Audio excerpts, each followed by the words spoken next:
Hi there, I'm Terces, and once again, I'd like to welcome you to the Unreasonably Grateful podcast.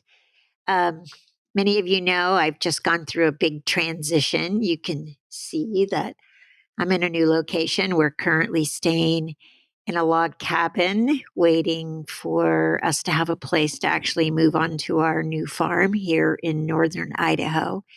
And it's been amazing. It's been a great transition really, in so many ways, it's gone so smoothly. And it's been such a good reminder of staying in the unknowing, not having things all figured out or knowing exactly how everything was going to go, but just trusting that process of unfolding. So, along those lines, I'd like to welcome you to this podcast. I know that each week there are new people who listen in. So thank you for being here. You're welcome. I'm grateful to have you. And for those of you who have been listening in and sharing your journey with me and allowing me to share my journey with you over these past, little over a year now, I think, I'm super grateful. And thank you for being a part of this. Just a reminder that, what I'm sharing with you is my story. I know that we learn best from one another's stories. Sometimes it's easier to see our journey, ourself in somebody else's um, events than it is to just look directly at our own. So I'm hoping that this show gives you a little bit more wiggle room, a little bit more freedom in your own journey of recovering the broken off parts of yourself that all of us face.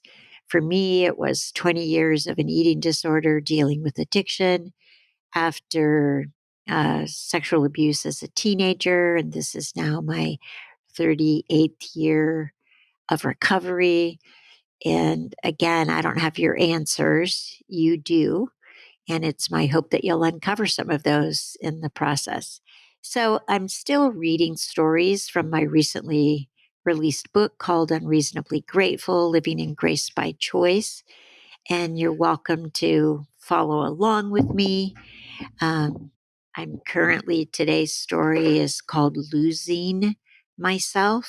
And it's actually about how do we just be us, just be me, you just be you and not getting caught up in trying to be anything other than yourself.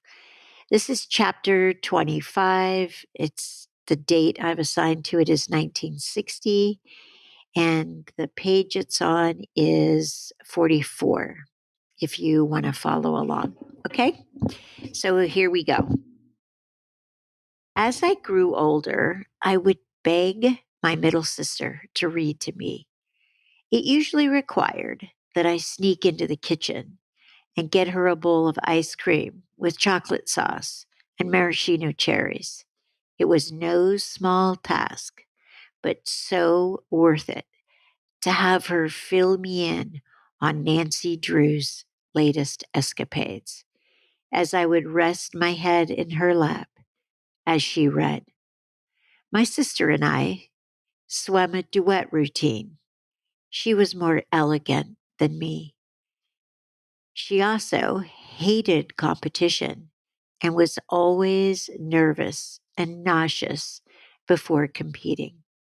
My job was to keep an eye on her, and if she messed up or forgot something, I was to mess up and forget it too. It has taken a lifetime for me to learn to be just me. And the saying at the bottom of this page is you are you, no one else, just be you.